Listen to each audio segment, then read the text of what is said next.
রাজনীতিতে কোনো সারি থাকবে না, হ্যাঁ, কিন্তু সেইটা তো আসলে হয় না কখনো। এবং যে প্রথম সারি দ্বিতীয় সারি নিয়ে খুব রিসেন্ট ডেইজে বিতর্ক হচ্ছে, আমি মনে করি সামান্তা এখানে আছে 6টা সিটের মাধ্যমে প্রথম সারি আর দ্বিতীয় সারি বিলীন হয়ে গেছে। একটা দল বড় একটি বা মানে এই প্রেক্ষিতে বড়, হয়তো আগে কখনো বড় তেমন দল ছিল না, সেই রকম একটি দলের ভিতর বিলীন হয়ে যাচ্ছে। তা আমি প্রথম সারি দ্বিতীয় সারি বলতে সেটাই বুঝি।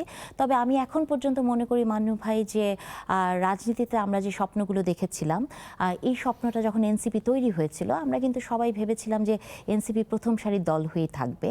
কিন্তু আসলে হয় কি, এনসিপি আমাদের অনেক স্বপ্ন দেখিয়েছে, এনসিপি আমাদেরকে নতুন বন্দোবস্তের কথা বলেছে, এনসিপি আমাদেরকে অনেক কিছু বলেছে যে নরম পন্থা, অনেক নতুন নতুন শব্দ আমরা তাদের মুখ দিয়ে শুনেছি। কিন্তু শব্দের ডিকশনারি যতটা ভারী হয়েছে, ডিকশনারিতে যত শব্দ থাকবে মেইন শব্দগুলো তেমন করে হারিয়ে যায়। তো তেমন করেই আপনার নতুন বন্দোবস্ত হারিয়ে গেছে, নতুন বন্দোবস্তের লোকজন পুরনো বন্দোবস্তের দিকেই পা বাড়িয়েছে। আপনি যদি এখন তাদের অ্যানালাইসিসগুলো দেখেন, তাদের অনেক কিছুই আমাদের সামনে আসছে। তো এটা আসলে আমাদের কারোরই প্রত্যাশার জায়গা ছিল না।